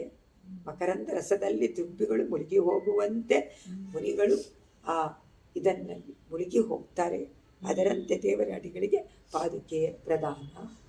ಅದರಿಂದ ಬೇರೆ ಕಡೆ ಎಲ್ಲ ಹೋಗುತ್ತೆ, ಪೆಟಲ್ಸ್ಗಳೆಲ್ಲ ನುಗ್ಗುತ್ತಷ್ಟೇ, ಆದರೆ ರಸಾನುಭವ ಎಲ್ಲಿ ಸಿಗುತ್ತೆ? ಕರ್ಣಿಕೆ ಎಂದೆಂದಿಗೂ ನಿತ್ಯಾನಂದ ಮಧುವನ್ನು ಪಾನ ಮಾಡ್ತಾರೆ ನಮ್ಮ ಆಳ್ವಾರಾಚಾರ್ಯರುಗಳು. ಮೃಗಗಳಂತೆ ಆ ಪರಮಾತ್ಮನ ಪಾದಾರವಿಂದದ ಮಕರಂದವನ್ನು ಸದಾ ಸವಿತ ಅದರಲ್ಲಿ ಮುಳುಗಿ ಆ ಮಳೆಯಲ್ಲಿ ವರ್ಷ ಆನಂದದ ಮಳೆಯಲ್ಲಿ ಮುಳುಗಿ ಹೋಗ್ತಾರೆ. ಅದರಿಂದ ಅವರು ಪರಮಾನಂದದ ಆ ಸ್ಟೇಟಲ್ಲಿ ಇರಬೇಕಾದ್ರೆ ಅವ್ರಿಗೆ ಏನಿರುತ್ತೆ? ಒಂದೇ ಒಂದು ಲಕ್ಷ್ಯನೇ ಇಲ್ಲ. ಲಕ್ಷ್ಯ ಏನು ಸಿಕ್ಬಿಡ್ತಲ್ಲ, ತೃಪ್ತಿ ಇಲ್ಲದೆ ಅನುಭವಿಸ್ತಾ ಇದ್ದಾರೆ. ಅದರಿಂದ ನಿತ್ಯ ಅದು ಇಷ್ಟು ಸಾಕು ಅಂತ. ಇವತ್ತಿಗೆ ನಮ್ಮ ದೇವರ ಪೂಜೆ ಎಲ್ಲ ಎಷ್ಟು ಕಾಲ? ಅಷ್ಟೇ, 1 hour ಇಲ್ಲ. ಅದಕ್ಕೆಲ್ಲ ರೆಡಿ ಮಾಡಿ ಎಷ್ಟು 10 ನಿಮಿಷನೋ 5 ನಿಮಿಷನೋ ಒಂದು ಕೈ ಮುಟ್ಟೋದು, ನಮಸ್ಕಾರ ಮಾಡೋದು, ಎಷ್ಟು ಅಷ್ಟೇ ನಮ್ಮ ಮನಸ್ಸು ಹೋಗೋದು. ಬೇರೆ ಟೈಮ್ನಲ್ಲೆಲ್ಲ ಇಲ್ಲ. ಆದರೆ ಮುನಿಗಳು ಅವರೆಲ್ಲ ಹೇಗಿರ್ತಾರೆ? ನಿತ್ಯ ಸೂರ್ಯಗಳು ಸದಾ. ಮತ್ತೆ ನೀನು 1-2 ಗಂಟೆಗಳ ಕಾಲ 2 ನಿಮಿಷಗಳ ಕಾಲ ಒಂದು ದೀಪ ಹಚ್ಚಿ ಧೂಪ ಕೊಟ್ಟು ನಮಸ್ಕಾರ ಮಾಡಿದ್ರೇ ನಿನಗೆ ಎಷ್ಟು ಒಂದು ಆನಂದದ ನೆಲೆ. ಇಲ್ಲ, ಅದು ಪರ್ಮನೆಂಟ್ ಆಗಿ, ಅದು ಶಾಶ್ವತವಾದ. ಈಗ ಅದನ್ನು ನೀವು ನೆನೆಸ್ಕೊಂಡಾಗೇನು ಅನ್ಸುತ್ತೆ? ಅಯ್ಯೋ, ಅದೇ ಇದ್ಬಿಟ್ರೆ ಎಷ್ಟು ಚೆನ್ನಾಗಿರ್ತಲ್ವ, ಸಂಸಾರವನ್ನು ಪೂರ್ತಿ ಕಟ್ ಆಫ್. ಅದು ಪಾನ ಮಾಡುತ್ತಾ ಇರ್ತಾರೆ ಆಳ್ವಾರ ಆಚಾರ್ಯರು. ಅದರಿಂದ ಅವರ ಬಾಯಿಯಿಂದ ಹೊರಬರುವಂತಹ ಆ ಅನುಭವದ ರಸ ಅವರ ಪಾಶಗಳು. 797 ಆಯಿತು. 798 ಯುಗಪದನು ವಿದಾಸ್ಯನ್ ಯೌವತಂ ತುಲ್ಯರಾಗಂ ಯದುಪತಿರತಿ ಚಕ್ರೆ ಯಾವತೋ ರೂಪಭೇದಾನ್ ತದಿದಮತಿ ವಿಕಲ್ಪಂ ಬಿಭ್ರತಿ ಸನ್ನಿವೇಶಂ ತವ ಖಲು ಪದರಕ್ಷೆ ತಾವತಿ ಮೂರ್ತಿರಾಸೀತ್. ಓ ಪಾದುಕಾದೇವಿ, ದೇವ ಪರಮಾತ್ಮ ಅವತಾರ ಮಾಡ್ತಾನೆ. ತ್ರಿವಿಕ್ರಮ ಅವತಾರವನ್ನು ಹೇಳಿದ್ದಾರೆ. ಈಗ ಕೃಷ್ಣ ಅವತಾರ. ತುಲ್ಯರಾಗಂ ಯದುಪತಿ ಅಧಿಚಕ್ರೆ, ಯದುಪತಿಯಾಗಿ, ಯದುಕುಲದ ಪತಿಯಾಗಿ ಅವನು ಯಾವಾಗ ಅವತಾರವನ್ನು ಮಾಡಿದನೋ ಅವಾಗ 16,000 ಮಂದಿ ಮಹಿಷಿಯರು ಅವರನ್ನೆಲ್ಲ ಮದುವೆ ಆದ ನರಕಾಸುರನ ಇದರಲ್ಲಿದ್ದಂಥ ಅವರನ್ನೆಲ್ಲ ಅವರಿಗೆ ಮುಕ್ತಿಯನ್ನು ಕೊಟ್ಟು ಮುಕ್ತಾನುಭೂತಿಯನ್ನು ಅವರಿಗೆ ಅಲ್ಲೇ ಕೊಟ್ಟ. 16,000 ಗೋಪಿಯರಿಗೆ, ರಾಣಿಯರು, ರಾಜಕುಮಾರಿಯರು ಅವರೆಲ್ಲ ಅವರಿಗೆ ಕೊಟ್ಟ. ಒಬ್ಬೊಬ್ಬರಿಂದಿಗೂ ಅತ್ಯಂತ ಸಂತೋಷವಾಗಿ ಒಬ್ಬೊಬ್ಬಳಿಗೂ ಅವರಿಗೆ ಬೇಕಾದಂಥ ಪರಮಾನಂದವನ್ನು ಕೊಟ್ಟನೋ ಇಲ್ಲ. ಅವ್ರಿಗೆ ಮಾತ್ರನಾ? 5,00,000 ಗೋಪಿಯರಿಗೆ ಕೊಟ್ಟನಲ್ಲ ರಾಸಕ್ರೀಡೆ ಕಾಲದಲ್ಲಿ. ಬೇರೆ ಬೇರೆ ಅತಿಶಯವಾದಂತಹ ಒಂದು ಪರಮಾನಂದವನ್ನು ವಿಲಕ್ಷಣ ರೂಪದಿಂದ ಅವರಿಗೆ ಅನುಭವಿಸುವಂತೆ ಮಾಡಿದ್ನೋ ಇಲ್ವೋ ಪರಮಾತ್ಮ. ಅದನ್ನು ಇಲ್ಲೇ ಅಮ್ಮ ಪಾದರಕ್ಷೆ, ರಂಗನಾಥನ ಪಾದಗಳನ್ನು ಸಂರಕ್ಷಣೆ ಮಾಡುವಂಥವಳೆ. ಯದುಪತಿ, ಯದುಕುಲದ ಪತಿಯಾದಂತಹ ಶ್ರೀಕೃಷ್ಣ ತುಲ್ಯ ರಾಗಂ, ಒಂದೇ ರೀತಿಯಾದ ಪ್ರೀತಿ ಅವನಿಗೆ. ಜೀವಾತ್ಮ ಅಂದರೆ ಒಂದೇ ಪ್ರೀತಿ. ಯೌವತ 16,000 ಯುವತಿಯರು ಅವರ ಸಮೂಹವನ್ನು ಯುಗಪತ್ ಒಂದೇ ಕಾಲದಲ್ಲಿ, ಬೇರೆ ಬೇರೆ ಕಾಲದಲ್ಲಿ ಹೋಗ್ಲಿಲ್ಲ. 16,000 ರಾಸಕ್ರೀಡೆ ಆಗಿದೆ. ಅನುವಿದಾಸ್ಯನ್, ಅನುಸರಿಸಿ ಯಾವಕ್ಕಾಗ ಎಷ್ಟು ರೂಪ ಭೇದ, ಕೋಟಿ ಕೋಟಿ ಜೀವಾತ್ಮಗಳೆಲ್ಲ ಅವನ ರೂಪವೇ. ಇನ್ನು ಅವನಿಗೆ 16,000 ಆಗಕ್ಕಾಗಲ್ಲ, 5,00,000 ಆಗಕ್ಕಾಗಲ್ಲ. ಆದರೆ ನಮಗೆ ಗೊತ್ತಾಗೋದಿಲ್ಲ. ಯಾಕಂದ್ರೆ ನಾವು ಮನುಷ್ಯ, ಪ್ರಾಣಿ, ಕೀಟ ಅಂತ ನೋಡ್ತೀವಿ. ನಾವು ಕೀಟನ ಹೋಗ್ಬಿಟ್ಟು ದೇವ್ರ ರೂಪ ಅಂತ ಹೇಳ್ತೀವ? ಭಾವನೆ ಆದರೂ ಬರುತ್ತಾ? ಭಾವನೆ ಬರಬೇಕು, ಬರ್ಸ್ಕೊಳ್ಬೇಕು. ಅದನ್ನೇ ಆ ಭಾವನೆ ಬಂದಾಗ ಕೃಷ್ಣ ಕಾಣಿಸ್ತಾನೆ, ಕೊಟ್ಟಿದ್ದಾನೆ. ತದಿದಂ, ಅಂತಹ ಶರೀರವನ್ನು ಧರಿಸಿಕೊಂಡ ಪರಮಾತ್ಮ 5,00,000 ಗೋಪಿಯರಿಗೆ, ರಾಜಕುಮಾರಿಯರಿಗೆ 16,000 ರೂಪವನ್ನು ಧಾರಣೆ ಮಾಡಿಕೊಂಡು ಅನುಸರಂತ್ಯಾಗ, ಆದರೆ ತಿರುಗಿಸ್ತಾ ಇದ್ದೋ ಇಲ್ವೋ, ಅಲ್ಲಿ ಹೋಗ್ತಾ ಇದ್ದ, ಇಲ್ಲಿ ಹೋಗ್ತಾ ಇದ್ದ, ಅನುಸರಣೆ. ಎಲ್ಲೆಲ್ಲಿ ಯಾವಾಗ ಏನೇನು ಮಾಡಬೇಕು ಎಲ್ಲಾನು ಮಾಡ್ತಾ ಇರುವಂತೇನೆ ಅನುಸರಿಸಿ, ಅವರಿಗೆ ಮನಸ್ಸಿಗೆ ತಕ್ಕಂತೆ ಅನುಸರಿಸಿ. ಅವನನ್ನು ನೀನು ಅನುಸರಿಸಿದೆ. ಅವನು ಭಕ್ತರ ಅನುಸರಣೆ ಮಾಡ್ತಾನೆ, ನೀನು ಅವನ ಅನುಸರಣೆ ಮಾಡ್ತಾನೆ. ನೀನು ಅವನಿಂದರೆ ತವ ನಿನಗೆ ಅತಿ ವಿಕಲ್ಪ ಸಮಾನವೇ ಇಲ್ಲದ ಸನ್ನಿವೇಶ. ಯಾವ್ಯಾವ ಸನ್ನಿವೇಶ ಹೇಗೆ ಬರುತ್ತೆ ಅಂತ ನಿನಗೆ ಗೊತ್ತಿಲ್ಲ. ಪರಮಾತ್ಮ ಅಲ್ಲಿ ಹೋದಾಗ ಅಲ್ಲೆಲ್ಲೋ ಕೂತಿರ್ತಾನೆ. ಅವಾಗ ಕೂತಿದ್ದಾಗ ನೀನು ಆಸನ ಆಗಬೇಕು, ನಿಂತಿದ್ದಾಗೂ ಅದಕ್ಕೆ ಆಗಬೇಕು, ಅಲ್ಲೆಲ್ಲ ಒಟ್ಟಾಗಿ ಛತ್ರಿ ಆಗಬೇಕು.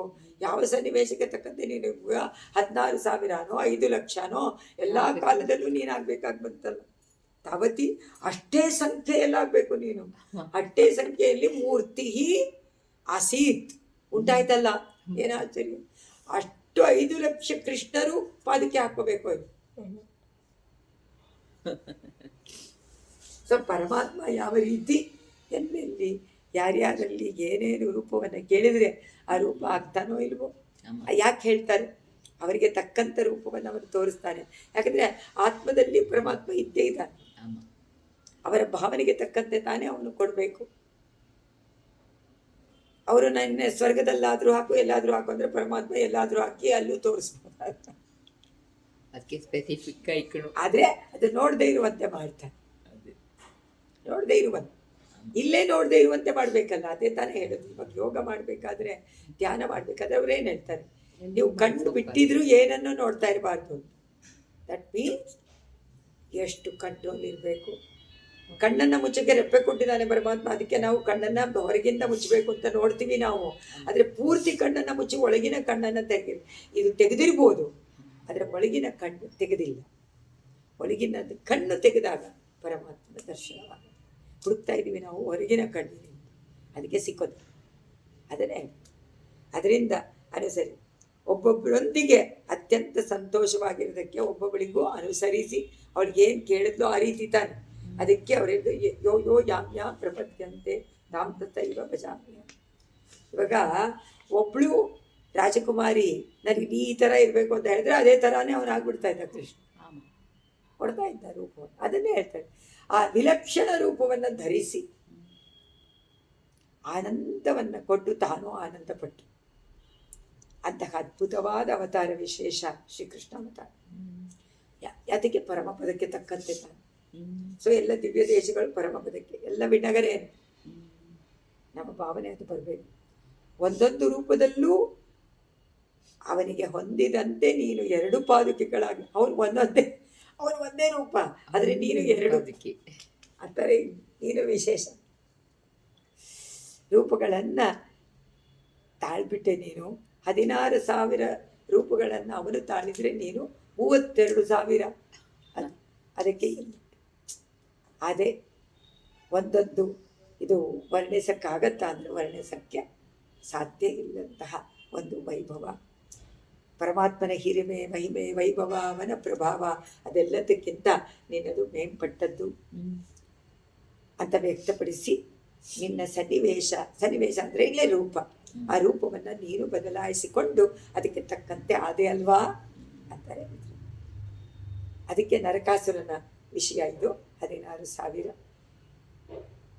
ರೂಪಗಳನ್ನು ಮದುವೆ ಕಾಲದಲ್ಲಿ ಮಾತ್ರ ಅವನು ಹಾಕ್ಕೊಳ್ಳಿಲ್ಲ, ಎಲ್ಲ ಕಾಲದಲ್ಲೂ ಅಷ್ಟು ರೂಪದಲ್ಲಿ ಅವರ ಜೊತೆನಲ್ಲಿ ಇದ್ದ. ಯಾಕಂದ್ರೆ ಮಕ್ಕಳು ಮೊಮ್ಮಕ್ಕಳು ಎಲ್ಲ ಇದ್ರಲ್ಲ. ಕೃಷ್ಣನಿಗೆ ಎಷ್ಟು ಜನ? ಅದರಿಂದ ಇಲ್ಲಿ ವಿಷ್ಣು ಪುರಾಣದಲ್ಲಿ ಕೂಡ ಇದು 5ನೇ ಅಂಶದಲ್ಲಿ 31ನೇ ಅಧ್ಯಾಯದಲ್ಲಿ ಇದನ್ನು ಹೇಳಿದ್ದಾರೆ. ಈ ವಿಷಯವನ್ನು ಇದು ತುಂಬ ಚೆನ್ನಾಗಿ ವರ್ಣನೆ ಮಾಡಿದ್ದಾರೆ. ಕೃಷ್ಣಾವತಾರದ ಘಟ್ಟವನ್ನು, ಅವನು ಯಾವ ರೀತಿ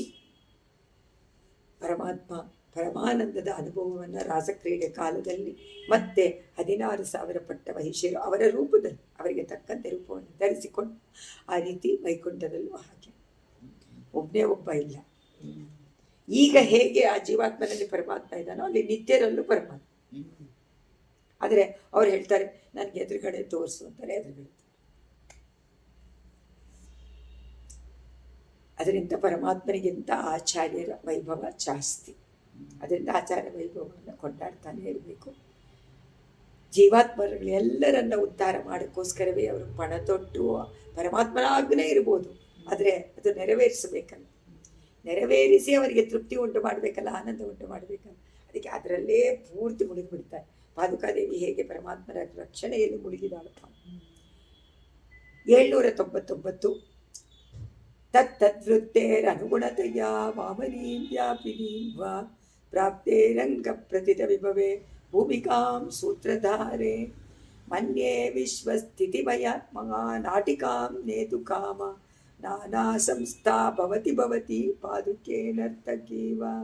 ಪಾದುಕೆ ನರ್ತಕೀವ. ಅಮ್ಮ ಪಾದುಕೆ, ನೀನು ಒಂದು ನರ್ತಕಿ, ನಾಟಕ ಮಾಡುವಂಥವಳು, ನಾಟ್ಯ ಮಾಡುವಂಥವಳು.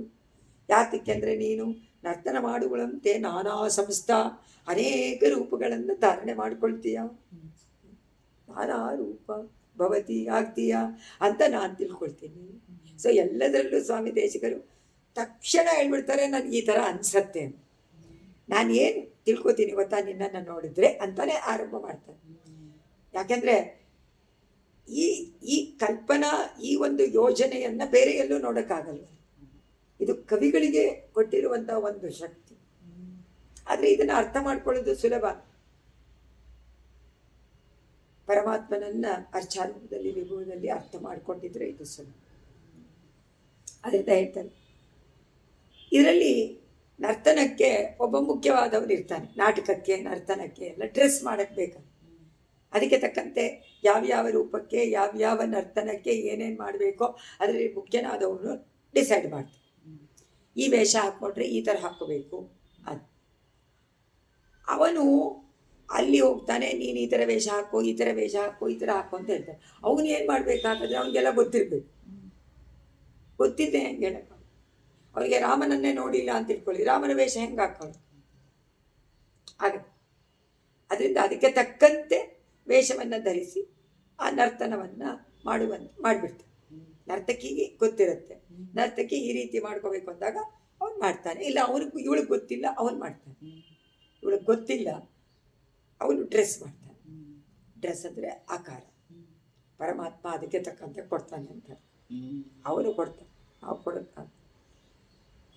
ವೇಷವನ್ನು ಧರಿಸಿ ನರ್ತನವನ್ನು, ನಾಟಕವನ್ನು ಪೂರ್ತಿ ಮಾಡಿ ಕೊಡ್ತಾನೆ. ಅದರಂತೆ ರಂಗನಾಥ ಲೋಕವನ್ನು ಕಾಪಾಡೋಕ್ಕೆ ಏನು ಮಾಡ್ತಾನೆ? ಕುಳ್ಳನಾಗ್ತಾನೆ, ಎಲ್ಲ ವಸ್ತುಗಳಿಂದ ದೊಡ್ಡವನೂ ಆಗ್ತಾನೆ, ಅನೋರಣೀಯ ಮಹತೋ ಮಹೀಯಾನಾಗ್ತಾನೆ. ಅನೇಕ ರೂಪಗಳನ್ನು ತೆಗೆದುಕೊಳ್ತಾನೆ ಪರಮಾತ್ಮ. ಎಲ್ಲ ಕಾಲದಲ್ಲೂ ತೆಗೆದುಕೊಳ್ತಾನೆ ಇರ್ತಾನೆ. ಅದು ಇಷ್ಟು ತಗೊಂಡಾಯಿತು, ಇಲ್ಲಿಗೆ ಮುಗೀತು, ದ್ವಾಪರ ಯುಗ ಮುಗೀತು, ಇನ್ನು ತಗೊಳ್ಳಲ್ಲ ಅಂತ ಇಲ್ವೇ ಇಲ್ಲ. ಆಗ ಕೃಷ್ಣನಾಗಿ ಬಂದು ಮಾಡಿ ತೋರಿಸಿದ. ಆದರೆ ಇಲ್ಲಿ ಯಾವ ರೂಪ ಬೇಕಾದರೂ ಆವಾಗ ಆ ಕಾಲದಲ್ಲಿ ತಗೊಳ್ತಾನೇ ಇದ್ದಾನೆ. ಪರಮಾತ್ಮ ತಗೊಳ್ಳಲ್ಲ ಅಂತಿಲ್ಲ. ಅವರು ಸದಾ ಕಾಲ ರೂಪವನ್ನು ಧಾರಣೆ ಮಾಡಿಕೊಂಡಿದ್ದಾನೆ. ಯಾತಕ್ಕೆ ಅಂದರೆ ರೂಪವು ಅವನದ್ದೇ. ಅಲ್ವಾ? ಆಕಾರ, ರೂಪ, ಸ್ವಭಾವ, ಗುಣ ಎಲ್ಲವೂ ಎಲ್ಲಿಂದ ಬಂದದ್ದು? ಮೂಲ ಪ್ರಕೃತಿಯಿಂದ ಮಾಡಿದ್ದು ಎಲ್ಲ ಅವನದ್ದು. ಅದರಿಂದ ಲೋಕದಲ್ಲಿ ನಾವು ನೋಡ್ತೀವಿ ಮತ್ಸ್ಯ ಕೂರ್ಮ ವರಾಹ ಕೇಸರಿ ಅಂತ ಮಾತ್ರ ಅಲ್ಲ, ಭಾಗವತದಲ್ಲಿ ಹೇಳಿರುವಂತೆ 24 ರೂಪವೂ ಅಲ್ಲ. ಎಷ್ಟು ಜೀವಾತ್ಮ ಇದೆಯೋ ಅಷ್ಟು ರೂಪ ಪರಮಾತ್ಮನ. ಶ್ರೀರಂಗನಾಥ ಲೋಕವನ್ನು ಕಾಪಾಡೋಕ್ಕೋಸ್ಕರವಾಗಿ ಹಾಗೆ ಬರ್ತಾನೆ. ಬೇರೆ ಬೇರೆ ವಾಹನಗಳಲ್ಲಿ ಬರ್ತಾನೆ, ಅದರಲ್ಲಿ ಬರ್ತಾನೆ. ಎಲ್ಲ ವಸ್ತುವಿನಿಂದಲೂ ದೊಡ್ಡದಾಗೂ ಇರ್ತಾನೆ, ಚಿಕ್ಕದಾಗೂ ಇರ್ತಾನೆ. ಅದರ ಅರ್ಥ ಲೋಕದಲ್ಲಿ ಎಲ್ಲವೂ ಅವನ ರೂಪವೇ.